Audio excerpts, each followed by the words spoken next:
The Mavericks lose in heartbreaking fashion on the road to the New Orleans Pelicans. We'll break it all down. Coming up next here on the DLLS Mavs postgame show.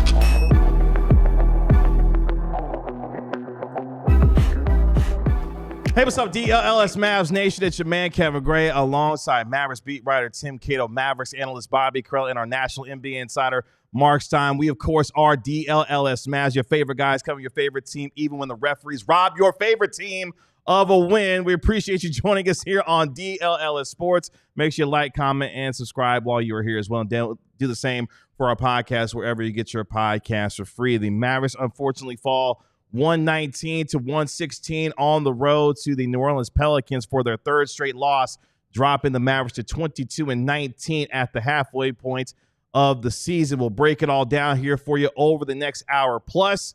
As gentlemen, the Mavericks, who were attempting to take a lead on a Spencer Dinwiddie layup, Trey Murphy gets the block shot, apparently, according to the officials, as the goaltending was clearly missed. The Pelicans wind up making a couple of free throws to seal it, and unfortunately, the Mavericks now 22-19 on the season. Dallas got robbed. I mean, that's objectively true. New Orleans had no timeouts. If that layup counts, with about a second and a half left, maybe 2 seconds, an almost certain Dallas win. I do want to start off by saying this. Dallas put themselves in that position. They're up 7 with about 4.5 minutes. I have sympathy because that was a horrendous call, and we're going to talk a lot about the call and why it's not reviewable and break that all down. But I guess when I look at this game, I also look at a Dallas team that needed to be better and wasn't. That ran so many Spencer Dinwiddie isolations down the stretch that did not play their dynamic Did they run players. them or did he run them? It's a little bit of both. That's a great question. Jason Kidd has said that the offense got stagnant multiple times in recent losses. He has said this repeatedly in post-game settings, and that has not changed. So if the coach is saying the offense, the ball stuck a little bit, that's his exact quote after, I think, the first Denver loss. He said the ball stuck a little bit in the fourth quarter to the the offense, it jammed up. He said that. And then the same lineup goes out there and it does the same thing. So if you're the coach, you got to change something. Why are your more dynamic players? Let's get into that in the second half, second segment later on. Call. Sorry for derailing. No, you're good. Sorry for taking over like Spencer did. There's a lot of angry Look, there's a lot of angry folks in the chat. There's a lot of angry folks in the chat. I mean, look, hey, the refs were not used to the Mavericks shooting that early in the shot clock. So, they thought about 20 seconds of but the call was blown. The call was objectively blown, and that is an awful way to lose a basketball game and just adds to the fact that this feels like kind of a cursed season. And this might be one of those games you really look back at. Just tweeted, a Mavs fan account tweets, the most obvious goaltending in NBA history. The NBA just sold this game for Dallas, and Najee retweeted it. Oh, my God, dude. He's such a poster. I love that man so much. Get him on the show. Oh, I love that guy. We need the knife. No, really, we need the knife. Who tried to help out in the fourth quarter. In fact, Najee Marshall gave the Mavericks what was a 105-98 lead with 6:15 left, and you felt like the Mavericks were able to put together some nice momentum to get themselves in position to win this game. But then, Bobby, Spencer Dinwiddie got on his BS in the last 5 minutes of the game and decided that it was time for him to take over. Yeah, are we? Is the Dinwiddie thing right now, or are we talking? We're going to talk about it all show. Okay, you can get a little bit if you want Timmy to. said second segment. Oh my goodness, this is just getting. Sorry, the league account tweeted. The league account, the NBA's main account. Trey Murphy III secured the victory for New Orleans with this emphatic stuff off the backboard. Oh my God, dude! I guess just have some shame, damn it! Tell the lie until we believe the lie. And like at some point during the show, the pool report is going to come out, and the referees are going to admit that they blew it.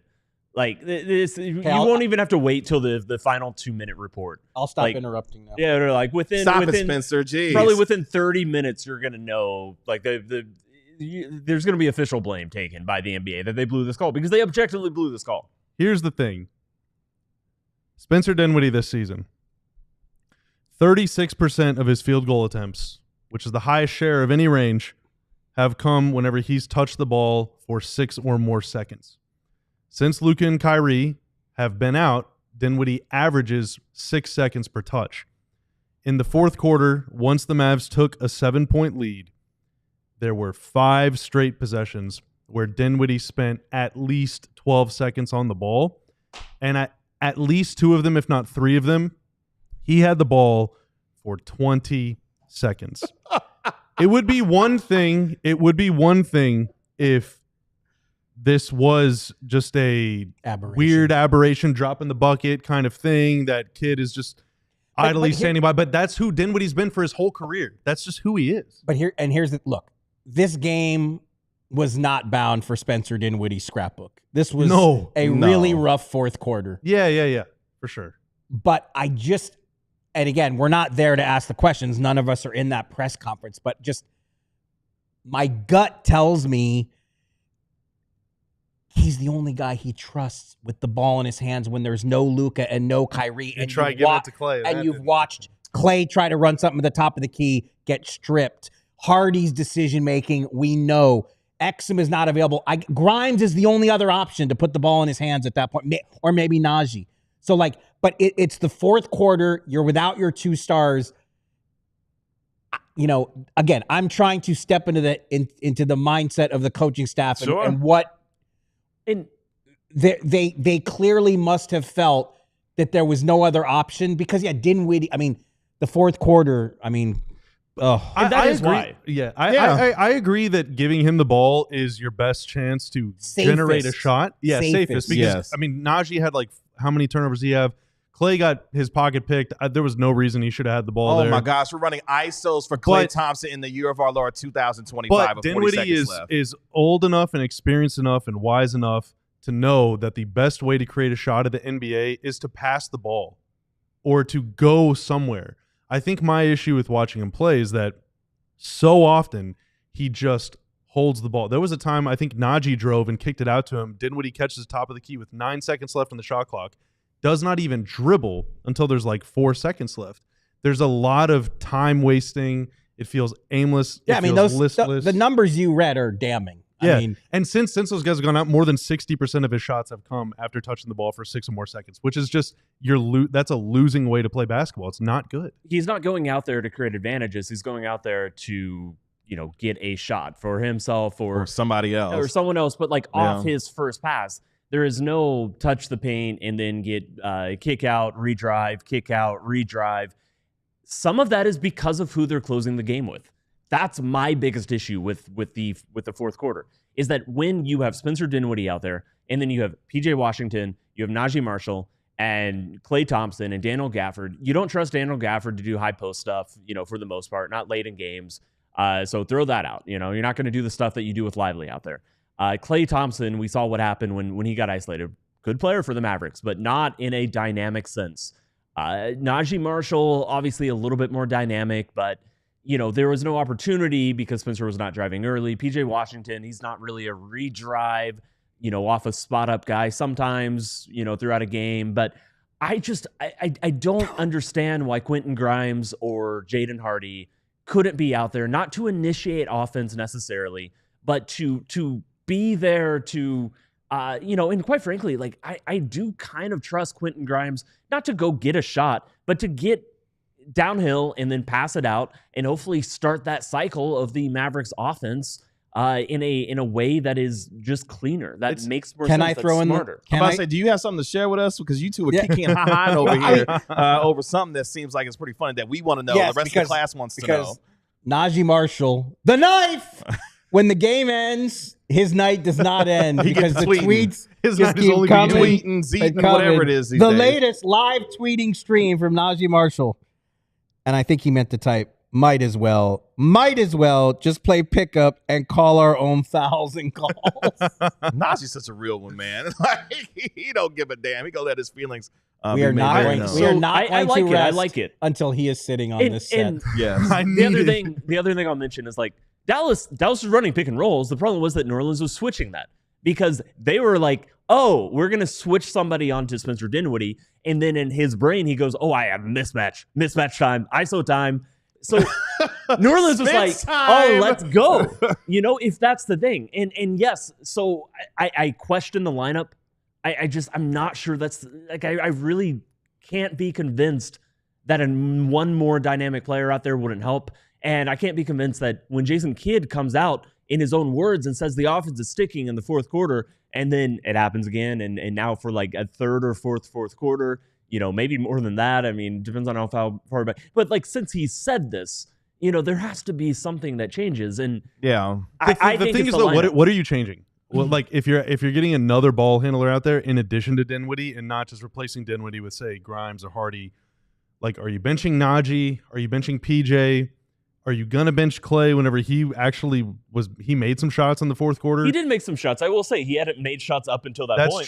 That's true. I guess I was a little surprised to see him back out there. If you're gonna have like say Hardy in the game, who was having a decent game, Hardy and Dinwiddie. Hardy and Dinwiddie on defense together is that's a disaster waiting to happen. That's why it probably should just be Grimes. Yeah.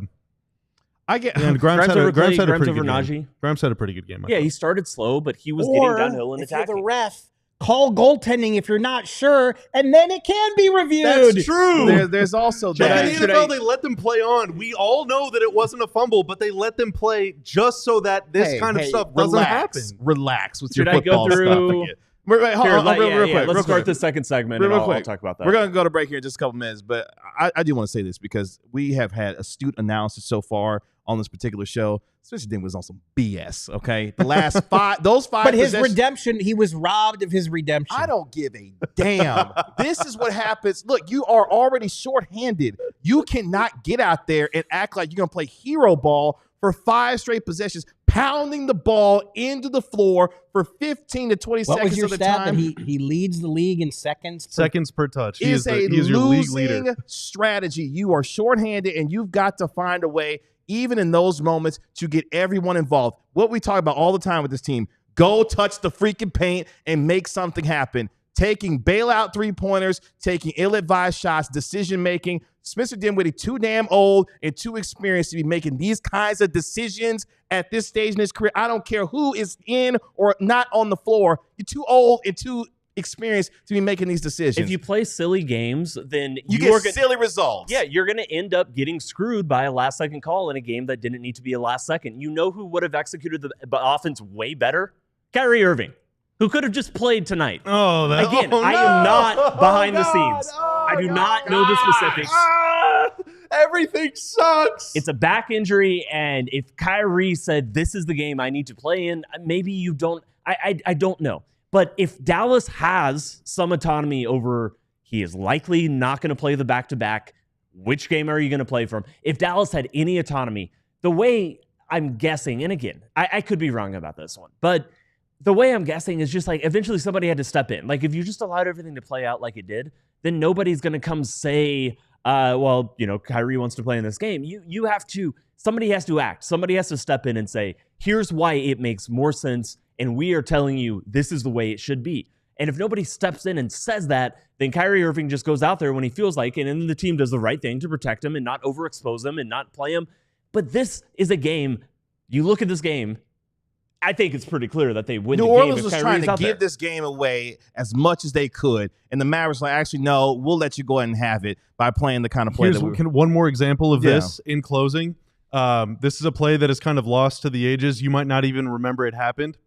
The Mavs tied it with 4 seconds left in the second quarter. And CJ McCollum took an inbounds pass, unbothered, coast to coast, and laid it in for 2 points at the buzzer. I wonder if those 2 points would have come in handy later in the game.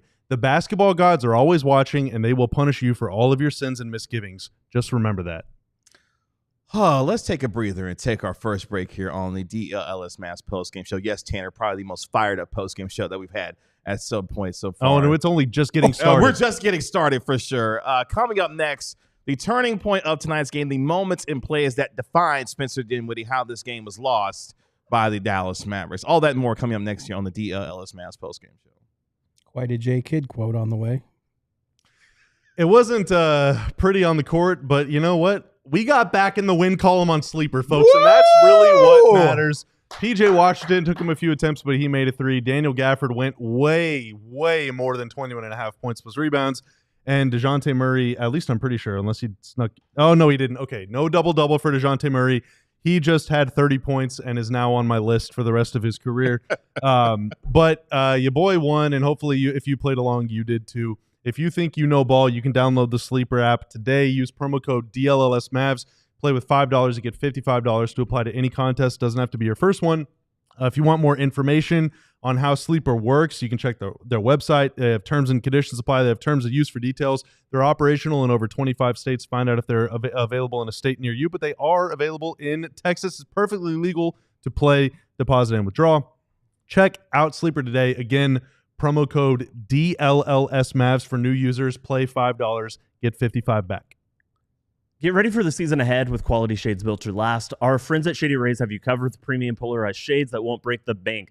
Shady Rays is an independent sunglasses company offering a world-class product rated 5 stars by over 300,000 people, including referees. They love the dark tinted ones. Anyone? Ouch. No? I see what you're doing there. Their shades have durable frames and crystal clear optics, making them the perfect choice for all outdoor adventures or on-court adventures. They have hundreds of options to choose from, so you're bound to find the perfect pair to match your style. If you don't love your shades, exchange a new pair or return them worry-free within 30 days. Because every pair is backed with lost or broken. It's the most insane protection in all of eyewear. Sorry, I'm jumping around this ad copy a little bit. But there's no risk when you shop, and that's the important thing. Exclusively for our listeners, Shady Rays is giving out their best deal of the season. Head to shadyrays.com and use code DLLS for 35% off polarized sunglasses. Try for yourself the shades rated 5 stars of over 300,000 people. As we continue here on the DLLS Mavs postgame show, we really appreciate all of you joining us here on DLLS Sports. Make sure you like, comment, and subscribe while you are here as well. You can do for the same for our podcast. Wherever you get your podcast, for free, give it a 5-star rating and write a review for it while you're there. Let's get to some of our super chats before we get to our Mavericks turning point of tonight's game. Let's start with Clay with the $1.99 super chat. Game 7 of the finals can end like that. I hope not. Oh my God, what a disaster that would be. I sure that would hope be not. awful. Oh, dude. Okay, would you accept the trophy? Hell yeah, I would accept the trophy. Are you kidding me? You know how hard You it would is? sleep easy. No, I would not be able to. Yeah, because Well, that makes one of You us. are 'cause lying. hand me No, the damn no. trophy. I was the kid in school that if I got credit for a question that I missed on a test, I would tell my teacher That was about it. school, not the NBA Finals. Right. They're all millionaires. They're going to be fine whether they win or lose. This is about the principle. This is about respect. do you think that an NBA game will just happen without? Do you think a Game 7 will happen without a blown call at some point? Would you accept the referees blew a call that benefited you in the first quarter? Sure. Would you accept it? That's different than a goaltending with 2 seconds. missed call's a Arbitrarily, missed it call. is. We've assigned it greater but meaning. I'm the main because character of of reality, Tim. chronological Oh, order. okay. Playing by my rules here. Let's get I'm to just our, saying that's a ridiculous take. Of course you would. Let's get to our next super chat from dfalk_23 for the $2 super chat. Only one Maverick missed a shot in the last 7 my God, minutes is that and true? 26 seconds. Is that true? Is he referring? He can't be referring. Dude, there's no shot, right? I mean, technically, I believe That might actually be So are we true. really saying that Dinwiddie was the only one to miss a shot in the last 7 minutes and 26 seconds of this game? Dude, no way. Come on. There's no way, right? I don't know. I truly don't know how to If we find that out. verify that and that's the case, I'm gonna really be pissed off. technically Najee is credited with a heave. Oh, But that's okay. very technical. Obviously, that's not. Oh the my point he's God, making. it was really Yeah. Let's get to Tyler's super chat real quick. what a stat, That's amazing, dude. That's a sad stat, but that is a great stat. yeah. Shout out to you, dfalk_23. Tyler B with the $4.99 super chat. Man, I bet all my money on the Mavs to win. Dang. I hope that is not the truth. Right. Well, actually, I know it's not the truth because you still had $4.99 left over. Thank you for Maybe for he sharing put that with away us. so he could Yeah. save it to be able to give us the super chat. Keep But those hey, rolling hey, in. Tyler, and everybody in chat, don't worry. OKC's next. I'm sure the Mavs will be able to bounce Oh back. my gosh! Oh, Can I throw in a couple quick items before Cato's corner takes over? I want to say real quick. That's next segment. We're not gonna get that. I believe the last missed shot, not by Spencer Dinwiddie, was Jaden Hardy with the missed driving floating jump shot with 9:57 left in the Oh my god! in the fourth. Oh, okay. Okay, I must have missed that. Okay. Somewhere in here. Okay. Okay. All right. Oh, I think they got the rebound on that one and then. Oh yeah, 108. 108. Yeah, Yeah. 108. Okay. All right. Jason Kidd But they missed that too. asked about the goaltending non-call. Cool. Okay. Quote, I think they were scared to death to do anything, so they did nothing. Oh. Referring to the 3 referees. Oh, wow. Jason Kidd was also asked, Oh. can the Mavs protest this game? And unfortunately, based on the letter of the NBA law, they cannot. To read it straight off the NBA's website, the process of protesting the outcome of an NBA game is based on an incorrect ruling or a misapplication of the rules. So no call was made. But that's a judgment. It's a judgment call. Sure. There has to be an incorrect rule or misapplication of the rules for you to even lodge the protest. And I think there's been one successful protest in the NBA in the last 40 plus years. Like, protesting never works anyway. The Mavs have tried it before, but because this was just a missed call, they can't even protest, even if it would make them feel better. Well, let me break down the goaltending right now. Yeah. And let's just get it out of the way. I think most of you guys know this, but I've got a few things to say even beyond that. But there was not a whistle. You can only challenge if there is a whistle. You cannot challenge if it is a dynamic play.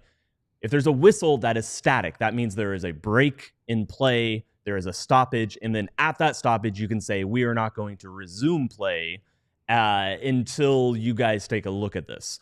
The difference is, and to be very clear, this was a blown call. The referees got it wrong. If they had called it a goaltending, then the Pelicans could have challenged and said, we don't think it's a goaltending. We want you to look at it. But because they did not call it, it cannot be challenged. Why should it be that way? If it's dynamic, that means the play is evolving. Like, what if Dallas gets the offensive rebound and throws it out for a 3, and then they make the 3, and then the Pelicans are like, well, actually, we wanted the 2 points, and they go back and look at that and review it. There's any number of things. And so not only will that 3, which existed, would no longer exist to history, but it just gets very complicated. There's any number of things. Or then, when does it stop? Like, if play just keeps going, what if there's not a stoppage for like 2 minutes? When are you supposed to get that timeout in? That makes it very complicated. The other thing is that why can't they just get it right? They can, kind of. They have the technology for it. They've been promising automated goaltending. That's what would have fixed this. Other than the referees just getting it right. I do wonder if they were, I haven't gone back and looked. I do wonder if they were slightly out of position. This wasn't a half-court possession. It was a steal that very quickly transitioned. So if I had to guess, I bet a referee wasn't quite set. A referee that would have made that call. Or maybe, like Jason Kidd said, they were scared. It is probably very scary out there. There's very tall people running all around you. But my guess is because of how quickly that evolved, how quickly it switched from one side of the court to the other, is that one of the referees was not in the right position, quite possibly the crew chief. I'd have to go look. I probably should have done that. I know somebody was baseline at that point. There was the official that was Petraitis was sitting right there. Baseline. Right. But He was under the basket. He was behind the basket. Yeah, there's rubber Behind on the bottom basket of the rim. Yeah. The guy who's baseline, that's not his call. Yeah. If he's behind the backboard, that's not his call. It needed to be one of the sideline referees, ideally the one on the left sideline, but that person would have been a half court, because of the side out inbound. But automated goaltending. It is a technology that exists. It exists through Hawkeye, which is a technology company that has like 20 cameras up in the roof. That's where you get your player tracking data. It replaced Second Spectrum. It replaced Second Spectrum, which is a main name, if you're a nerd, you may have heard before. And so they have promised that this technology is coming. Hawkeye has the capability of to do it. They just have not implemented, goaltending as an automated thing. And presumably they would try it in the G League first before they put it in the NBA. So it's at least a year, at least 2 seasons out. The difficulty with that sort of thing, though, is, there was a very in a loss to Denver, actually, that came down to the last second in Dallas. This would have been, I think, 2 years ago or maybe the beginning of last season. I don't remember. Luka, right before the half, hit a sideline 3. And it was awesome, and it was cool, and everyone was loving it. Yeah. And we were like, man, life is so cool. Can you believe that we get to live at the same time as Luka Doncic? And then during halftime, 20 minutes later, the teams come out for halftime, and the officials are like, we actually looked at that, and Luka, your heel touched out of bounds before you shot that. So the Nuggets got an inbounds pass. Vlatko Čančar made a 70-footer. Mavs going to lose that game by 2. Yeah, by 2. Yeah. And that sort of thing happens a lot where a guy will hit a sideline 3 and then 3 minutes later, he stepped out of bounds. We're just taking 3 points completely off the board. Mm-hmm. Or the next stoppage of play, that 3 was actually a 2, so we're going to add 1 or we're going to take away 1. Najee Marshall had 1 tonight, actually. Yeah, and the score changes all the time. That, I think, is gross, and I think it's hypocritical of the NBA that they allow that. And if there's one thing that I could change, okay, there's a lot of things. I don't know where this is on my list, but if I could just take that away from the NBA, you cannot take points. 2s and 3s, I guess I get a little bit more. Yeah, because there is an advantage then if guys also if a shot goes in, there is a stoppage. So usually they look at it at timeout breaks because it's not going to have a fundamental effect on gameplay. But if it happens late, if the shot goes in, all of a sudden it's not dynamic. That is now a static situation where they will instantly go review that. Even though I still don't like that because, what if a team was going to hustle in inbounds and get the ball down the court really quickly? Well, and that's what you don't want to have happen too. Like in a situation like this, let's say that Dinwiddie was cleanly blocked and the officials, for integrity's sake, are like, you know what? Let's review that. I'm blowing my whistle. Let's review that for goaltending. And it turns out to not be goaltending. Then it's just another review. It's and there's already too many of those, and fans and what if the layup had been made with 3.5 seconds? Thin, not against a set defense. I think if you're New Orleans, you would argue we're going to get a way better shot trying to get down the court in 3.5 if we just instantly get it back in. No, well, they did have a timeout, to be fair. They did have a timeout? Okay. Yeah. I was misinformed. They would have called it. But, the other aspect of that is, okay, let's say that after the next stoppage of play, you can go back and review that. Well, then they would have called it a goaltend. Would they still have called the foul on the Mavs? And so now the Mavs are up 1, but New Orleans is shooting free throws? There's really no clean way to do this. You can always go back and look and see if there was another play that happened in terms of a foul or something in that case. Well, they did. The Mavs fouled after they got the rebound. So would that foul have still stood, or would they have said, no, it's on us, it's out of bounds, put time back on the clock? It gets really messy. So which is why if you can automate it, I am increasingly against instant replay reviews, really in most sports, and especially ones that especially adding more. I'm against adding more. The idea is to get the calls right the first time, and then if you need some assistance, I like automation. Yeah, I'm okay with automation. I trust automation for the most part. Soccer has quite a bit of it now with offsides. They automate the offsides. In fact, if you watch soccer and you've seen automated offsides, that is the same technology that the NBA is using and would use if they automate goaltending, which, as far as I understand, Hawkeye says they can do right now. And the NBA has just not been either convinced or not been sure of how to implement it. But I would imagine, just like there's a little light on the score table that lights up when you challenge. If you just have a light on the scorer's table that the referees look at when there is a situation that looks like it could be a goaltending or not, and it lights up if it's goaltending, and then quickly, it might take a second or two for that to be recognized. It takes 5 seconds. It would take less than that. Yeah. Because the technology would be near instant. Block auto triggers a replay review. Algorithm sees, it's goaltend, boom. It's 5 seconds, and we know, and we never have to talk about this. The computer, the computer automation of that. You should have a light. Your little light, your hypothetical light on the scores table should be going up in a second and a half, and then it's another second and a half or a second for the referees to be like, okay, goaltending. Yeah. A lot of options.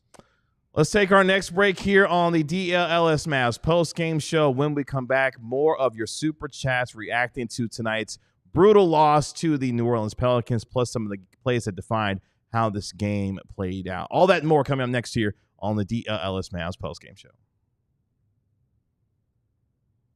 But it's bowl season in college football. We got the national title game coming up on Monday between the Ohio State and Notre Dame. Winner will be your national champion for 2025. After that, though, you got to go to the East-West Shrine Bowl, the 100th edition of the oldest college football all-star game deep in the heart of Texas on January 30th at AT&T Stadium. Since 1925, the game has benefited Shriners children and its mission to provide innovative pediatric specialty care to improve and transform the lives of children. You can see some of the nation's top college football players in this head-to-head competition, including Shedeur Sanders as well. The East-West Shrine Bowl has served as the starting point for many noteworthy NFL careers, including 80 members of the Pro Football Hall of Fame and more than 200 members of the College Football Hall of Fame as well. Tickets start at just $20. Again, tickets start at just $20. Use code DLLS when purchasing 2 or more tickets to receive 50% off your tickets when you visit shrinebowl.com to buy your tickets. Again, DLLS when purchasing 2 or more tickets to receive 50% off. Visit shrinebowl.com to buy your tickets today. Started by 2 college friends, Saturday Neon makes officially licensed collegiate logo LED neon signs. Perfect for your home, office, dorm room, fan cave, or bar. Call. I'll be right back. Check out their new Essentials. The trade is happening, isn't it? Check out their new Essentials collection featuring almost 50 of the biggest schools across the country and counting for only $75. We got Texas A&M, Texas Tech, Oklahoma State. Unlike traditional neon, these LED signs won't break or shatter, but still give you that classic uniform glow that you know and love. The LEDs last up to 100,000 hours. 100,000? That's a lot of hours. So you'll be, that's how long the show's going tonight before we're done talking. So you're going to be enjoying these signs for years to come. Head over to SaturdayNeon.com and use code DLLS for 10% off your favorite sign.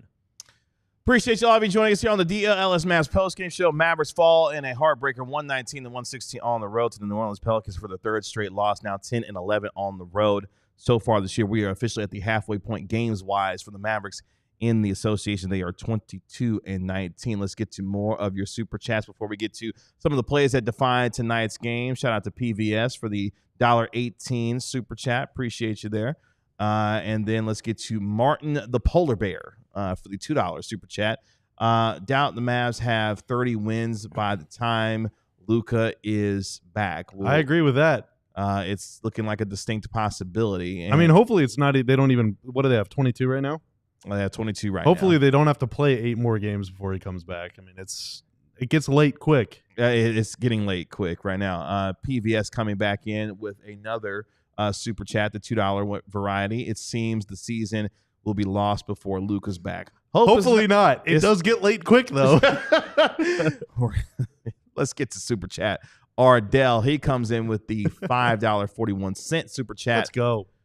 Brutal losses are becoming too common for this team. Giving away wins without Luka has to stop. I feel so frustrated with Jason Kidd and Spencer Dinwiddie. And that kind of gets us to some of the plays that define tonight's game. Thank you all for all the super chats. Yeah, and appreciate all of you joining us here on the show and contributing monetarily with your super chats. But yeah, I mean, smoking away games with the opportunities that you had tonight. You're coming in on the second night of a back-to-back. No Kyrie Irving, no Derek Lively II, who missed the game with, of course, his ankle sprain. Kyrie Irving, who came back after missing 4 games with the back injury. He was out tonight after playing 30 minutes last night against the Denver Nuggets. And you're up 7, Bobby. I'll start with you with, 6:15 left. You're up 105-98, and you're feeling good with halfway through the 4th quarter. You've got some momentum going, moving into the latter half of the 4th quarter. Dinwiddie actually even increased your lead to 3 again at 107-104 with the layup. But then Dejounte Murray goes on a personal 5-0 run to make it 109-107. That was on the strength of an 11-2 run over a 2.5-minute span by the Pelicans. Then we'll start here. Klay Thompson hits a bailout 3 as the shot clock is running down to make it 110-109, and then got another bucket to make it a 3-point lead at 112-109 with 4 minutes left. So again, each time the Pelicans had responded, the Mavericks were able to do so themselves, but at the same time, just too many bad decisions down the stretch with ISO ball, hero ball, whatever you want to define it as. And that ultimately spelled doom because the lack of offensive rhythm that ensued after that, they really weren't able to recover based off of that. They got a ton of bad shots. I mean, there are people that watch the show every day that complain about how much I complain about Dinwiddie. Go back and watch the tape. Tell me which of his possessions were good. All right. The last 6 minutes of the game, their offense was a complete dumpster fire. You can blame that on Dinwiddie. I know everybody in the chat wants to blame it on Jason Kidd. Look, whoever you want to blame it on, their offense was awful. I have said for 2 weeks now, and again, there's people that disagree with me when I say this too, they got to win games with defense. You said it was what, 105-98 with 6 minutes left? That's right. The Pelicans scored 21 points in 6 minutes in the fourth quarter. Get a stop. Get a stop. But Murray hit a couple pull-up threes. They lost him. Maxey was playing drop. I think it was Najee on him. I don't remember. Whoever it was couldn't get around the screen. Murray and Dejounte stepped into a Jamal Murray kind of shot that I talked a lot about yesterday and today on the pregame show. We said the Mavs are going to concede a lot of this because they're playing drop, and you've got to be careful with that against guys like McCollum and Murray. But, like, it was a disaster. The offense was awful. The defense was even worse. Choose your fighter. You know, we spent 15 minutes taking a dump on Dinwiddie. I'm waving the white flag on that. I give up. Yeah. Spencer Dinwiddie is never going to change. He's a bad point guard. He's good playing off the ball. Right now, they don't have many better options, but what they can do is try and defend, which is why I think, you know, that you had Najee and PJ out on the floor, although frankly, PJ the last couple of weeks hasn't been doing a lot of defending. So I don't disagree with the idea to go with more size, but if you are going to go with the defensive lineup, your defense has to appear, and that wasn't the case either. So the last 6 minutes is basically how to lose a basketball game, wrapped up neatly in a 20-minute scene, a documentary, if you will. I'm looking at some of the numbers from the fourth quarter. A few stand out. Maxey Kleber played 4 minutes and 33 seconds. He had one block shot and was a -9. PJ Washington played the entire fourth quarter, took one shot, which was a three-pointer, missed that, made a couple of free throws, and was a -7, had the 2 points on the 2 free throws that he made. This is just for fourth quarter? This is just fourth quarter. Yeah. Dinwiddie, 1 of 6. Klay Thompson was 3 of 4. But again, and I want to get your guys' thoughts on that too. So with about 40 seconds left, you know, the Mavericks call an isolation play for Klay Thompson at the top of the key. And I'm thinking, Coach, what the hell are we doing here? Like, again, even if you're trying to get the ball in Spencer Dinwiddie's hands, the idea of running ISO for Klay at the top of the key in 2025 is certainly a decision. Dude, in 2015, they're not doing that. That's what I'm saying. But I think that's for some of the frustration in the chat as far as Jason Kidd is concerned.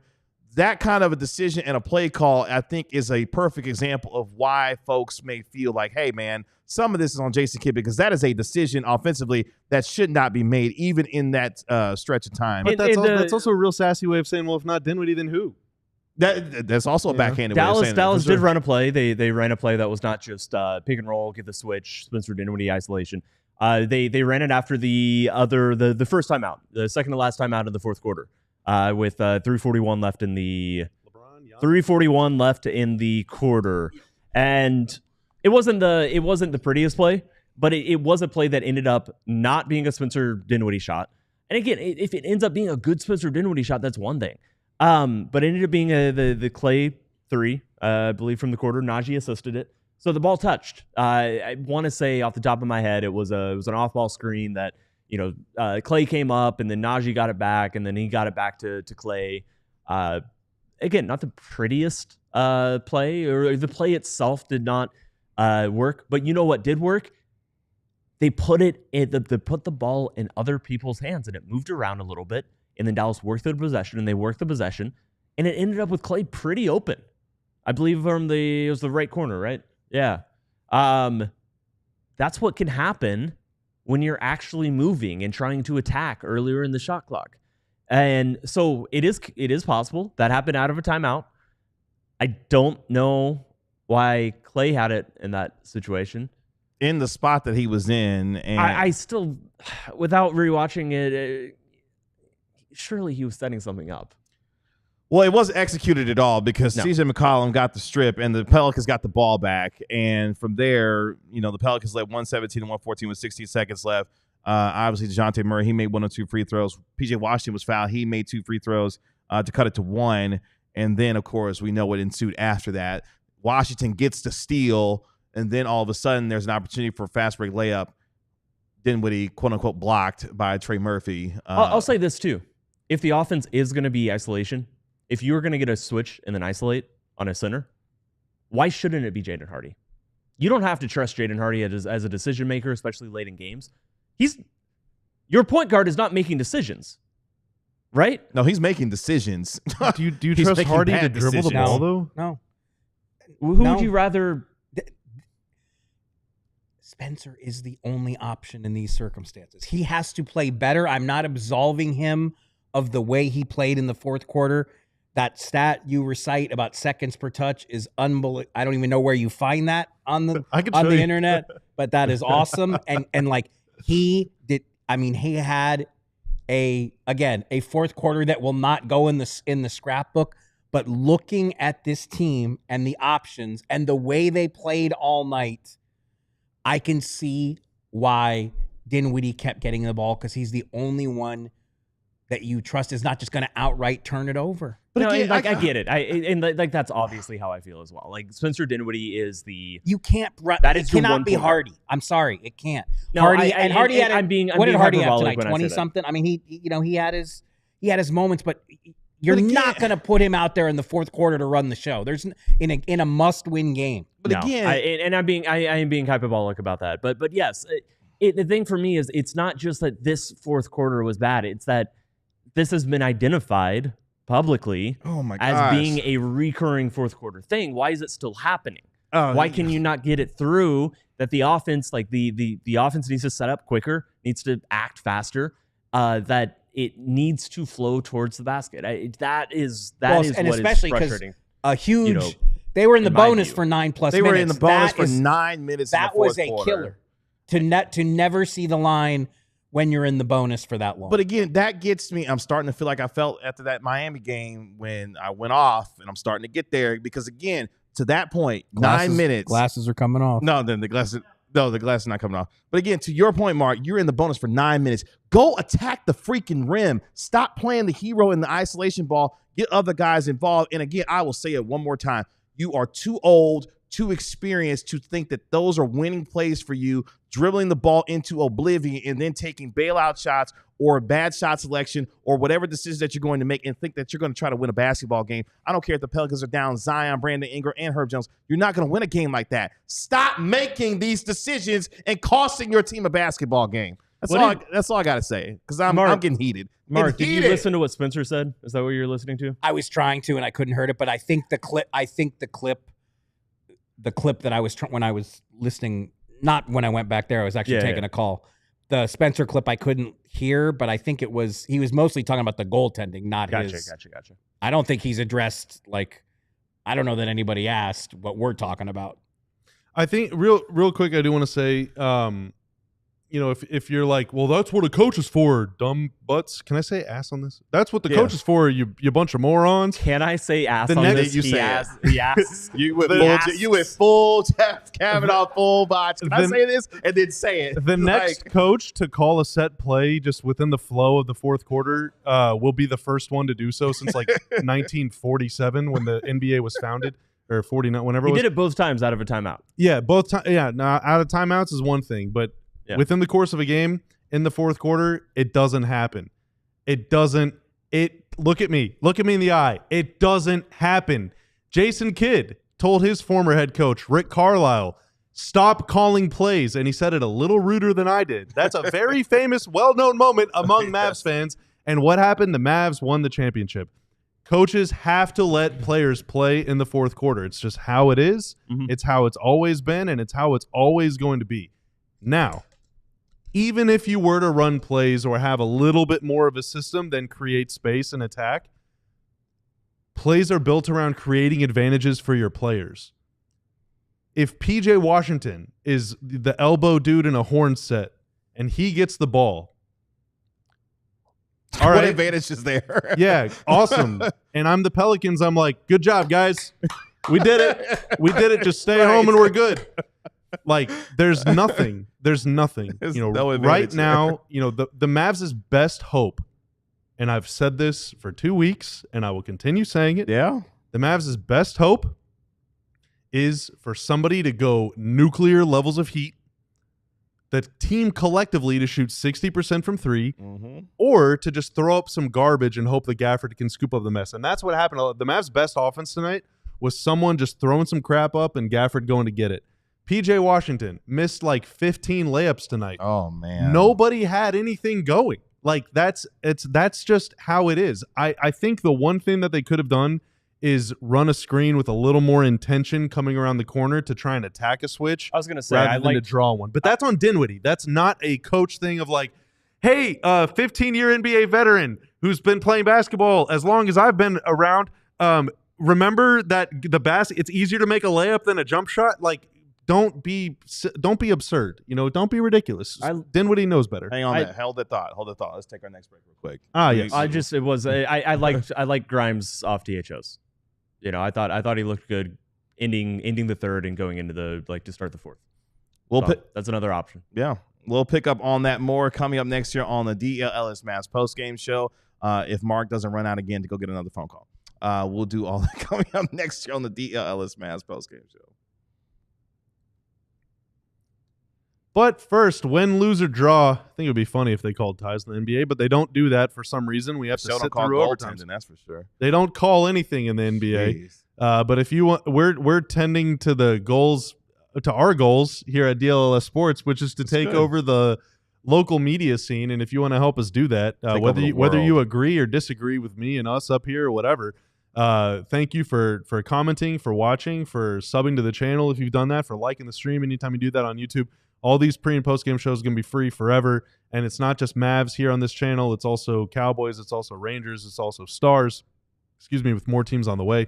If you want to take your support for what we're doing one step further, that QR code right there, the link in the description beneath, or alldls.com/diehard will take you to a website where for less than $7 a month, you can sign up to become a diehard. In exchange for 1 cup of coffee per month, you are going to get a free t-shirt when you sign up, a discount, and we have more than 35 shirts. You get a discount on any other stuff you want, including the shirts, the hoodies, the mugs, the cups. We got flags. We got hats soon, Mark Stein, Jeff Wilson. You also get to join the DLLS Discord server. You also get to go to alldls.com and read all the paywalled content written by people like Tim and Joe Hoyt and Clarence Hill and Jeff Wilson and Sam Nessler and Sean Shapiro, and the list goes on. Oh, my God. You also get your physical Die Hard card. And I want to shout out 1, 2, 3, 4, 5. Let me refresh the page one more time just to make sure I'm not missing anybody. Shout out to Lauren, to Greg, to Lee, to Michael, and to Chuck, who all signed up to become diehards just today. Shout out to all of y'all. Our community is getting bigger and bigger every day. So again, thank you. Whether you're supporting us financially, whether you're supporting us with views and subs and likes, whether you're supporting us by opposing our opinion. Hey, it's all good. We're just here having a good time talking about sports. We're trying to build a community and have fun together. Appreciate all of you joining us here on the DLLS Mavs postgame show. Join our DLLS Sports family, over 13,300 strong as far as our subscribers are concerned, and growing every single minute. Before I get to the super chats real quick, Tanner, shout out to Katya. She's in the chat. What did she say about Vach? Vach gets one S. So there you go. He really should get 0, but you know what? It is what it is. If Katya says it, well, damn it, that's what goes. Let's get to a few more of our super chats in here. Shout out to Francel Brito with the $2 super chat. This one hurt, family. I feel you. Haven't smiled in a long time. Well, go hug a loved one. Go tell somebody you love them. Go smile after that. How about that? Go to a pet shelter. Do that. Go look at photos of beautiful things. Yeah, go tell somebody you love them. You shouldn't let sports not allow you to smile. No, smiling is a wonderful thing, and we should always do it as much as we possibly can. Because trust me, we're going to laugh through this pain, okay? Because some of this stuff was funny as hell tonight in New Orleans. Let's get to our next super chat. McGrubel Jr., shout out to you, with the $5 super chat. McGurble. I'm sorry, McGurble Jr. Shout out to you with the $5 super chat. You wouldn't want to meet McGurble Senior. Oh, okay. All right. Okay. I just want to see Grimes in for Dinwiddie for a couple of fourth quarters. It brings, all right, some D2. On the one hand, like I think that Quentin Grimes is a better player than Spencer Dinwiddie, but on the other, again, it's right. You need I think that if anything, and if anything, what we're learning right now and what point this is really driving home for all of us that are watching these games and especially these difficulties in the fourth quarter is why, just like in football, the quarterback is the most important position. Why, just like in baseball, you need pitchers that can go into their third time through a lineup. Why in hockey, you need a really good goalie. You're really not beating the allegations that you know more than just basketball. I'm cooking. When you don't have the thing, it really makes you miss having the thing. And the Mavs right now are missing their 3 best players at just bringing the ball up the floor, at making a pass. I know, and it's like, I remember the early days of this show in August, in September, saying, what the hell are they going to do with 6 guards? And it's like, here it is. We're finding out. Tonight is the halfway point of the season, and they are now on a 44-win pace because they don't have enough guard play. It's insane. And like this, and because Kyrie Irving has to play against Denver and not New Orleans, OKC, and has to play against Portland for some reason, and he has a bulging disc in his back. And look, like again, But there's a real quick. There's a domino effect of when you don't have a guy that can bring the ball up the floor, right? When you don't have a guy that can make decisions, that can make complex decisions, not just simple reads, it makes every single thing that you do harder. You have a bad quarterback, there's going to be an extra guy in the box. You have a bad goalie, you better have really, really good D-men that can control all these caroms. Or a goaltender that can stand on his head all night long. Yeah, if you're a baseball team and you got a really bad starting pitching staff, you're not going to the playoffs. Like, if you're a basketball team and you don't have good shot creators, or you're down your top 3, especially when your entire team is built around having 2 of the 15 or 20 best shot creators in the history of the game, right?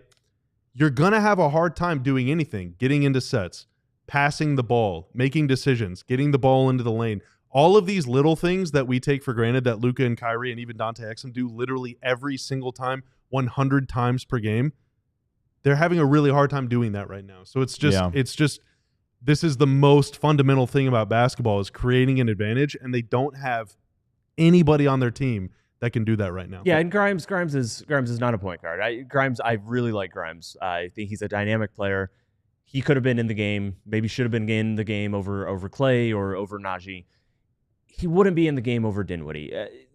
Quentin Grimes doesn't consistently beat his man. He uses DHOs. He can, but he uses players who are affected by closeouts like coming at him for closeouts, and he uses DHOs and he uses other situations like that more often to kind of get that first step off. Now, is Spencer Dinwiddie constantly beating people off the dribble? Kind of. What Spencer Dinwiddie can do, theoretically, when he's at his best, is he can get into the second level, which so he's not driving only to get to the rim or only to get near the rim and then make a decision to shoot, pass, kick out, whatever. Theoretically, Spencer Dinwiddie can get into that second level. He can have a player on his back. He can have a player, and then he can stop and kind of reassess and then make the next decision. So his drives are not single actioned, where they are only, at some point, if he's using, if Quentin Grimes is driving, if he stops in the mid range, it's to pass out to somebody that he knew where they were when he started the drive, or it's to, shoot a jump shot. Otherwise, he's going all the way to the rim. And once again, he has a single decision tree, which is awesome. And I think he's really dynamic. A lot of times he's getting the wraparounds. He's kicking it out to the other corner. He has, he's finished well, but he's very, he's dynamic in some ways, but when he's driving, it's not going to necessarily, it's a different skill set. It really is a different skill set. Yeah. I still would like to see it because I do think it helps the offense if there is somebody going downhill. And if Spencer Dinwiddie is a more methodical player, if Spencer Dinwiddie is somebody better, not just dribbling the clock down or, even when he gets in these isolations, very slow, like just that is the way he's wired as a player. He's always been this way. And Is now- that he is wired to be slow. Now, I think the coaching staff needs to be clear. You have to start this sooner. But even when he is setting up his move, it is a 5, 6, 7 second thing. Luka is very similar. Obviously, the problem is that Spencer Dinwiddie is not Luka.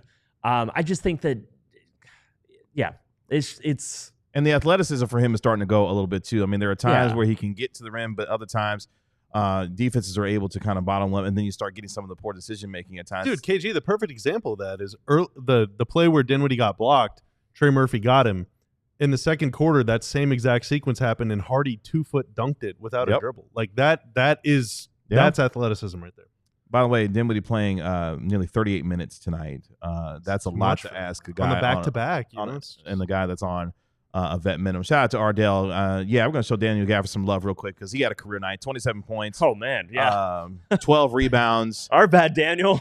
We I should mean- have at least mentioned that sooner. Buried mean- him in the D block. Yeah, I mean, Two of the coolest dunks all season. Yeah, the like- two coolest dunks all season. the bad pass from I think Najee literally Marshall. the two coolest dunks all season. Yeah, one of those, the bad pass from Najee Marshall that he caught in transition for the dunk was pretty amazing. And then The he, other one was better though. yeah, and he threw one down, one of them throw-ins, Mhm. from away, like Blake Griffin-like tonight. But yeah, Gafford played his heart out, played well. We've been much maligned. We said during the pregame show, we put the player spotlight on him tonight, knowing that he had to show up big without Derek Lively, the second in the lineup, and he did so tonight. Unfortunately, the Mavericks were not able to come up on the winning end. But yeah, Daniel Gafford played his best game of the season tonight against the New Orleans Pelicans. You hate that the Mavericks wasted. That was a great game from him. Career high. With the 27 points, as we mentioned, the career high for him. We're going to touch on a couple things with our guy Mark Stein here in just a moment. There was a trade that happened today. I don't know what the hell the Phoenix Suns are doing, but we're going to find out in a little bit. But just to kind of give you an update on what's happening in and around the league from a standing standpoint. With the loss tonight, gentlemen, and with the game tonight, I should say, let me start there. Halfway point of the season, 22-19, 41 games in the books for the Dallas Mavericks. After their loss tonight, with that 22-19 record, they have dropped to 8th in the West, pending the rest of the outcomes of tonight's game. They are now behind the Minnesota Timberwolves, who were 21-18. The Lakers are in progress right now. They're hosting the Miami Heat in a late tip-off. The Lakers at 20-17. So your top 6 right now: Thunder, Rockets, Grizzlies, Nuggets, Clippers, Lakers. Both the Lakers and the Wolves were losing the last time I looked. Let's see where they are now. Miami up by 8 with 2:45 left in the third. Minnesota down by 8 with 10:24 left in the fourth to the Golden State Warriors. So again, pending those outcomes, we'll see a change in the standings. But Let's be honest. It's amazing that they stayed in the top 6 to this point. I mean, Yes. since Christmas, the Mavericks have been a bottom 3 team in the league. was tonight's loss drops into 3-9 Oh since my Christmas God. Day. I mean, this is and they've played most of those games without Luka and Kyrie. I mean, that's Yeah. the reason. And so that's kind of where we are in terms of the standings going into tonight, or going into some of the other games in tonight. By the way, Clippers beating the brakes off the Brooklyn Nets right now. They're up 58-35, about to be halftime there in the Intuit Dome. But Mark, we did have a trade today in the NBA as the Suns acquired Nick Richards from the Charlotte Hornets for in 1 second rounder from Charlotte for Josh Okogie and 3 seconds. Can you kind of let us know what's going on with Phoenix right now? Fantastic trade for the Suns, honestly. Nick Richards was a very in-demand big man because his contract is he's only making $5 million a season. He's only got 1 season left. So there was a long line of teams that wanted Richards. And so for the Suns, who have as limited stockpile of trade assets as anyone, I mean, all the Suns have, for all this talk about can the Suns get Jimmy Butler, the Suns only have 1 first-round pick to trade in 2031, and they had 3 second-rounders. That's it. Didn't they just get one of those back in this trade? In this trade, their net outlay was 2 second-rounders. The Suns traded 3 seconds and Josh Okogie's expiring deal, and Josh Okogie makes more than Nick Richards. So the Suns actually saved $20 million in luxury tax payments as well, just in that $3 million salary difference. They did get 1 second-rounder back from the Hornets, as well as Richard. So basically 2 second-rounders are out there. So all the Suns have left is 1 first-rounder, 1 second-rounder. They have Nurkic, who they are obviously trying to trade, but Nurkic has another season left on his contract after this season at $19 million. I don't know that they're going to be able to find anyone in the league who's willing to take that, but they're trying to do more.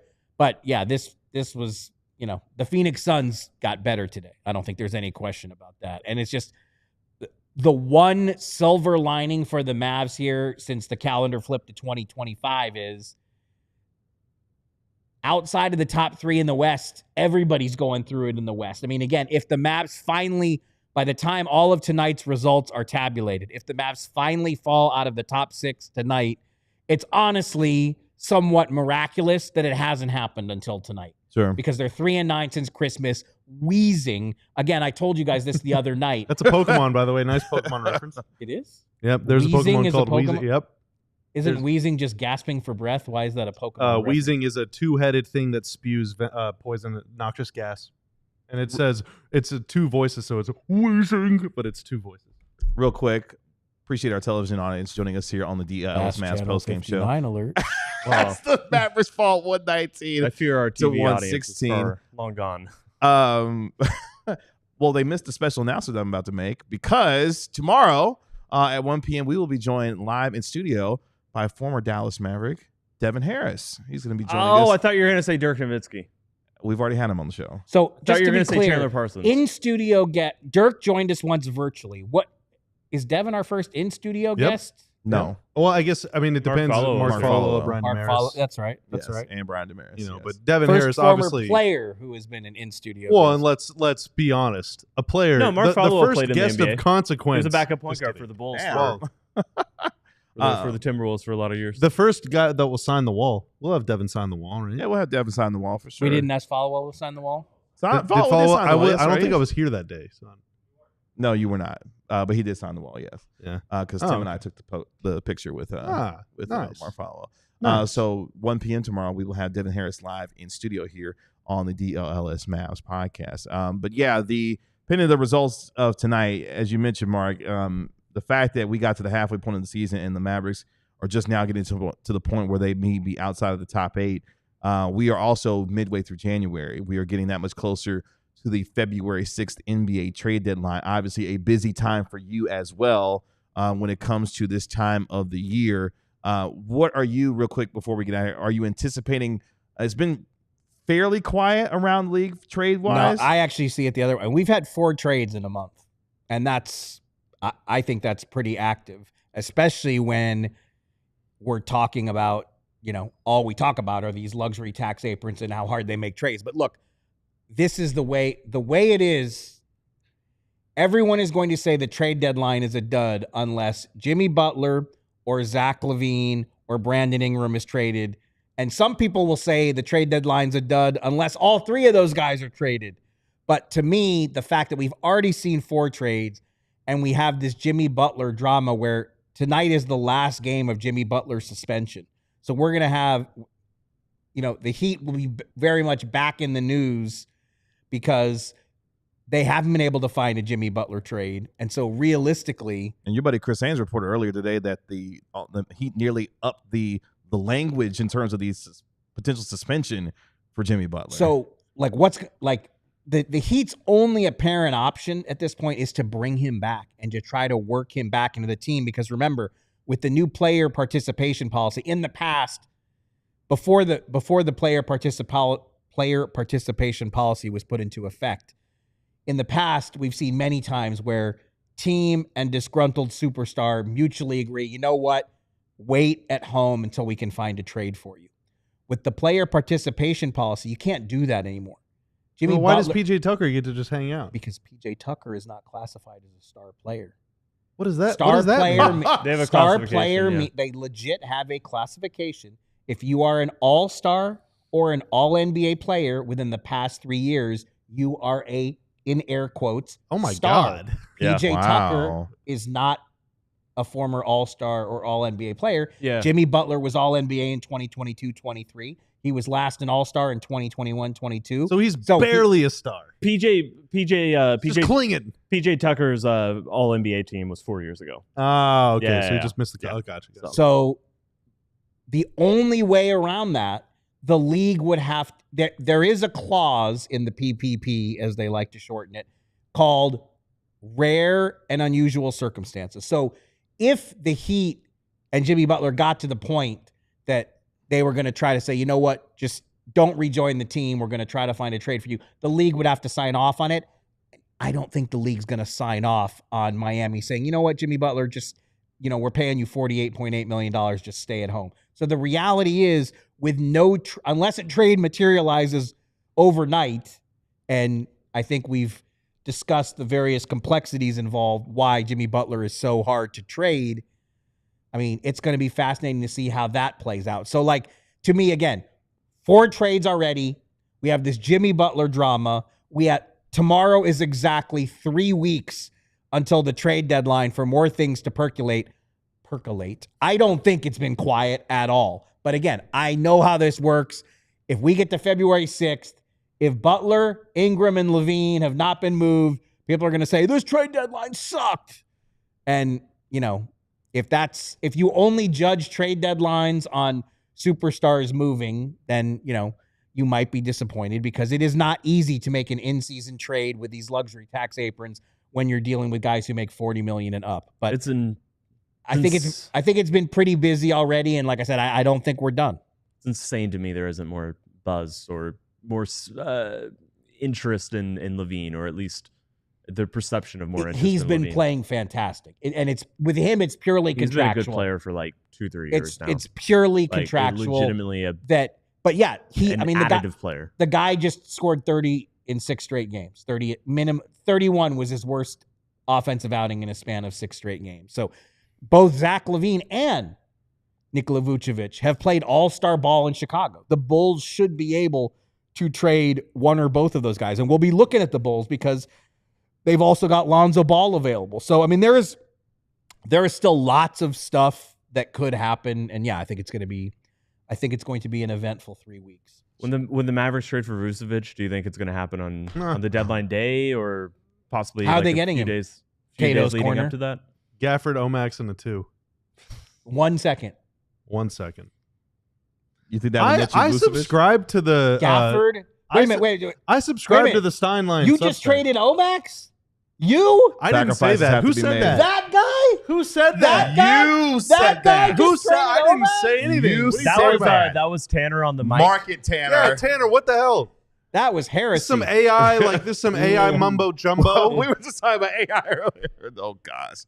The Bulls bother my spirit. I would say we just blow the thing up. It's over there. They've been middling around the 9-10 spot for the last 3-4 years. Just blow the thing up and start over and move on, because Well, that's the whole thing. They're trying. I'm quite a They Vooch can't. fan. I would not be sad if he ended up in Dallas. Unfortunately, I do not think the Mavs are well placed or equipped to be the team that acquires him. So then how whoever gets Lonzo Ball is going to get a hell of a player. who are they going to trade for? You just took a phone call. That means that they're making a trade tonight. If I tell you, I have to dispose of you. And I don't want to do that while the Honestly, dude, I don't want to do that while the cameras The way are Bobby's running. feeling about get this any team. worse than what I just had to sit through. All right, No, Bobby, we need you on the show. No, we do I've need watched you. I've watched Dinwiddie ball 5 fourth quarters in a row, and I've about had it up to here. All right, That's it. I only have so much more to give. And need I remind you, Shai Gilgeous-Alexander, Oh my god. Lou Dort, Alex Caruso, Oh. Jalen Williams, and other Jalen Williams No Hartenstein, all await No the Hartenstein, Mavs. no. I know, but Yeah! big Jalen Williams is up to even more Uh-uh. effery than Hartenstein ever wishes that he could be. There is going to be some stuff happening on Friday night if Kyrie cannot play. By the way, in the few minutes that we've been talking, the Shouldn't Lakers. they be focusing on Monday in Charlotte? Seriously. Just punt the game, forfeit, take a 20-point Oh, loss. Bobby just came out right and said, just punt the game. By the way, in the few minutes that we've been talking, the Lakers have come back to take the lead on Miami. And Minnesota's pulled within 5 with 7.5 minutes left in the fourth quarter at home against the Golden State Warriors. So that's a little update there. But yes, we will be back on tomorrow for our regular podcast with Devin Harris of Mavericks Television. We'll see if Devin wants to give up on the season, or we're going to ask him who he would trade Gafford for, right? We're going to probably not. hit him with the high heat. Devin, how would you run the Mavericks offense in the fourth quarter?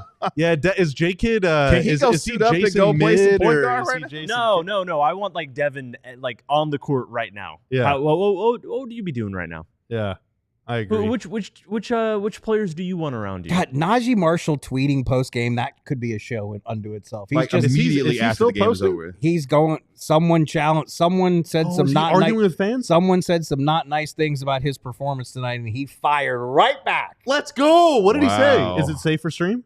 I think so. Yeah. How many What did he S's? say? Do you want me to read the crit? Do we really want to read what he responded to? Of course. I mean, well, is if it you over can the keep line? it clean, yeah, why not? A Mavs fan tweeted. I assume it's a Mavs fan. Mm-hmm. Yeah, the username is DirkFFL, so I think so. Najee Marshall got a cold and literally forgot how to play basketball, and he said some other things that weren't very nice. Okay. Najee the knife right back at him. 10 assists, 2 turnovers. My matchup average 20, had 11. Just because I don't make every shot doesn't mean I'm useless. Watch the game. right. You can affect the game He's spitting. without it, and stop hating just because you have a platform to do it, and I'll stop there. It's I would- okay to I- just sit back and salute. wait. I would pay to listen to Mark Stein read mean tweets. Like, I would definitely pay for that kind of entertainment. I'm being pedantic, but it's effect with an A. Najee. All right, Tim. Jeez. By the way, Well, career effect high with an A assist is for the- Najee Marshall tonight, by the way, with the amount that he had. It's career high the for him. verb form. With an E, it's a noun. Okay. I'm just trying to help him out. No, thank you. It's a common Appreciate mistake. I had to learn it a lot of times. it. The knife. The knife! Slicing and dicing, apparently, on X. We'll be back tomorrow at 1 p.m. here on the DLLS Mavs podcast. Then we will have our pregame show on Friday at 6:45 p.m. when the Mavericks There's take more? the floor once again to take it's on just the juggernaut that is the machine. It's Oklahoma just so City funny. Thunder. We're going to let them play around on their computers and have chat. I as saw we that end and I our didn't show. get that. For our national NBA insider, Mark Stein. Say bye, Mark. Say bye, Hang Mark. in there, everybody. That was rough. your favorite guys. Covering your favorite team every single Covering day. your favorite injury report every single day of our lives. Or when the referees rob you of a win. That's our Mavericks analyst, Bobby Corelli. Y'all pray for him, please. That is our I've seen worse. This is our Mavericks beat writer, Tim Cato. I am your host, Kevin Gray. We'll talk to you tomorrow at 1 p.m. Devin Harris joining the show tomorrow. BH in the house. 1 Let's go. o'clock. We'll talk to y'all tomorrow. Peace. We all silly like the mayor.